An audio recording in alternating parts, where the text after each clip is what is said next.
Now back with you. On this video I will be talking about Star Trek Picard Season 3 Episode 2. It is called Disengage. Full spoilers from the start of this review, and thank God that this one was better. This was a much stronger episode than the opening episode. Most of the stuff in the Picard side of the plot I enjoyed. One or two weaker moments in it. I think it's still got some of those classic problems this show has had for pretty much its entire run, but overall I was much more into the Picard stuff this episode. Intrigue with Jack, although predictably it seems like he is Picard's son, which you could see coming a mile off. Get introduced to a promising new villain. The weak stuff is the Rafi stuff. The Rafi stuff absolutely sucks. Once again, it doesn't get any better this episode. And I'll say it once again, like, I feel, I don't know if I brought this up last week, but I feel with Rafi, like the character has just slowly deteriorated over the course of 3 seasons, because in the first season, I enjoyed her character quite a lot. It's like she had the right balance of being very like moody and very like stone-faced, but also having a real personality and just being fun to watch. They got the right mix. Over the course of the next 2 seasons, they just made her very unlikable. They made her more and more grumpy. So they didn't really grow her character, or if they did, they didn't really grow it in a way that made her more interesting to watch. They're on board this computer she's been talking to, that DeLuca, he's been blamed for destruction of District 7 of the Academy from last week, and she's not buying it because she believes it's from the black market, but then someone must have supplied it to him. And that someone is the person they're looking for, the guilty party. So she's all paranoid. It'd be tedious, her like shouting at the computer once again. Very OTD, very like soap opera. Ex-husband, who we see for the first time, and it turns out behind years ago to raise their son. Rafi made the choice to leave, and that's why that scene in season 1 between her and the son, who's the guy from Scream 5, Cuban Gooding's son, Frosty with Rafi, in that one scene they had together in season 1. Now I don't know if they knew then they were gonna have more on that this season. Like, I'm not quite sure they did. And that scene at the time felt very sort of random, but maybe they did plan to bring it back up. Who knows? But so you get an altercation with the father because she wants him to help her out to get in to see Snide. Made a bad choice years ago. You put your career over having a relationship with the son. They're an ultimatum, which is then you can either see your son, like I can speak to him and give you a chance to make amends with him, or I can get you in to see Snide, but I can't do both.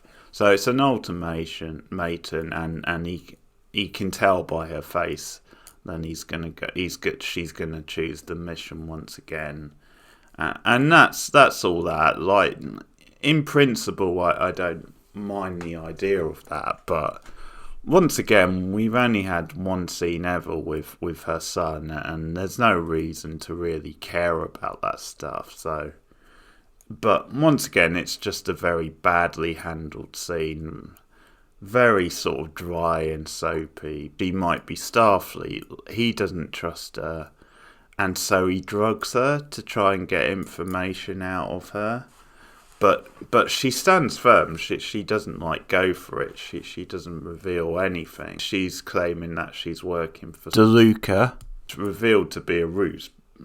Actually quite an effective moment in the scene, because it turns out he's killed DeLuca. I would tie up loose ends, so he brings out DeLuca's head. Rafi's all drugged, so she's vulnerable. But the big guest star of the week is Worf. Worf is the latest next-gen member to make an appearance, and he comes to Rafi's aid. It's an end to a pretty ropey scene, really. And Rafi stuff, once again, not great. It's only saved a little bit by getting a bit of Worf action at the end. We plot the Picard stuff.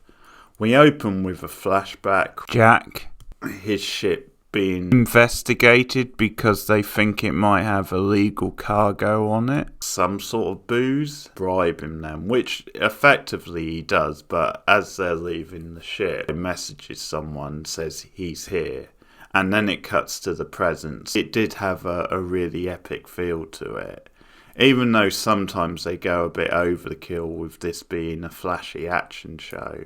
This episode, there was a lot of style to it, which I did enjoy, and it definitely had an epic Star Trek style feel. It did feel quite a lot like a movie, so that was definitely good. Exciting to watch this drama and the dilemma they had with Jack in the episode. Sure, basically has this moment where tells Seven, no, we're not going to help them, we're not going to beam them up, and he makes this point about Riker and Picard digging their own graves, and hey, he's got a point. I'm not going to say it's morally right to let these characters die, but he does have a point. And then Seven visits him later on and kind of has this line about your legacy could be that you let two legends die, and it's like, oh, for God's sake, once again, very over-the-top melodramatic language. Also in that scene, Shaw uses the term bullshit, which is, once again, very un-Star Trek-like. A better balance than last week, but still you've got this idea of it's trying a bit too hard to be like this edgy adult-style show. And at times it's at the expense of it not feeling like enough of a Trek show. But this week, this episode definitely felt more like a classic Trek for me. It definitely, with the dilemmas they've had and this stuff with Picard and with Jake. Once again, I'm still not really sold on Shaw as a character. I find him a bit annoying, a bit too cartoony. I'm not quite buying into him. The actor, I think, is fine, but the character itself, I just don't buy him. But he does have some fun lines, to be fair, later in the episode. It's a bit of a rushed decision to suddenly help Picard from these bounty hunters. He decides to beam them all up, and it's revealed that there's 4 different people on the ship, not just Picard and Riker.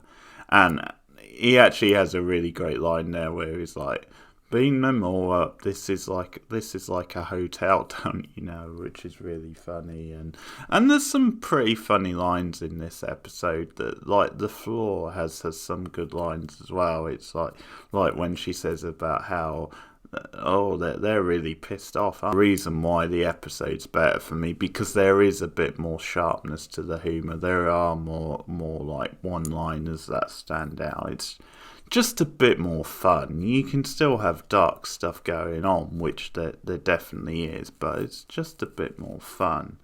He doesn't go away, and we're introduced to this villain, the head of the bounty hunters. And I tried to get a clip from Pulp Fiction, I couldn't, but it's Amanda Plummer. It's, if any of you fucking pricks move, I'll execute every one of you last motherfuckers. Damn it, I've screwed that up, but that's who it is anyway.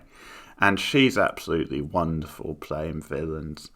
And there's just something very calm-like about her, very like reptilian, I feel, where she really chews the scenery gloriously and just has a presence. She's got a delightful like cackle. Like the episode literally ends with her laughing, but laughing in this very orgasmic way, even though they're in the middle of a war and she might end up dying. It's like she's just getting a thrill out of it, and she's just very good at the monologuing, and when she locks eyes on Picard and realizes he's on the ship, she just has this excitement in her eyes, like this bewitching excitement about her.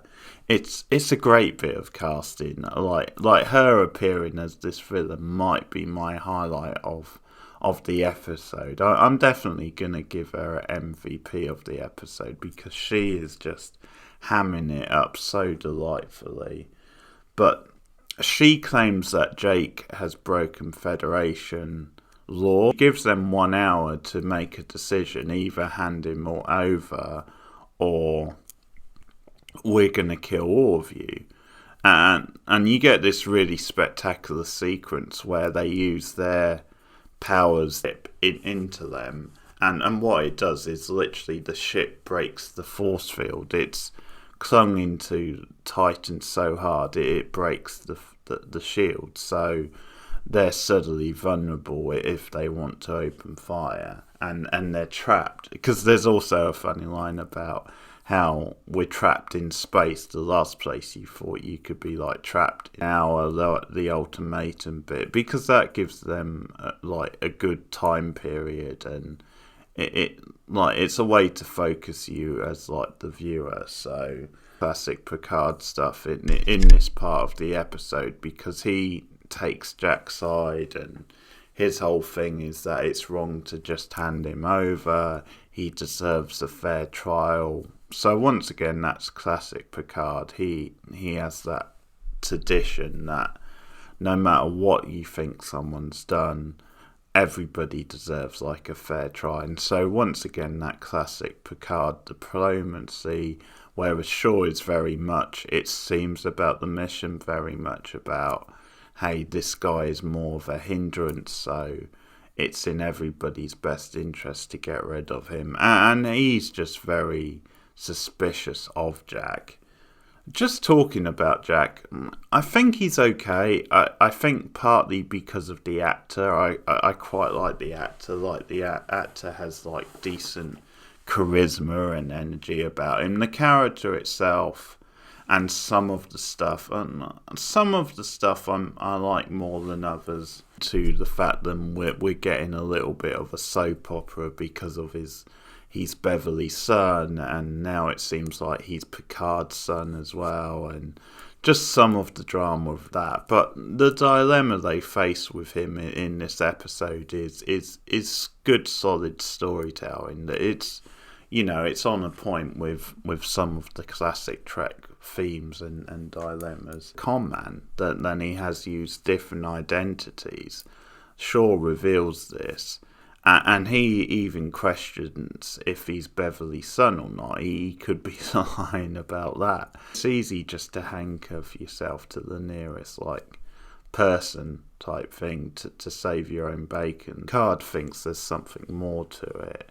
So he talks to Jack and think he's done anything wrong, especially since they're lawbreakers themselves. But he says then he's willing to be handed over because if it means his mother can be saved and given longer, then he wants to do that. So he's very stubborn.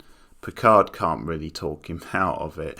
There's a clunky moment where he tricks the guard. Jack tricks the guard so he can actually escape, which is partly just to show, once again, this is a slippery con man, but it's a little bit of a clunky moment. Card's mind, he's trying to escape the ship and hand himself over to the bounty hunters, which Picard is saying proves that he cares because he's doing it for his mother. Maybe the most cheesy moment of the episode, because Beverly Crusher comes around. It has his mind changed again, where he decides then, okay, we're going to stand up to these bounty hunters.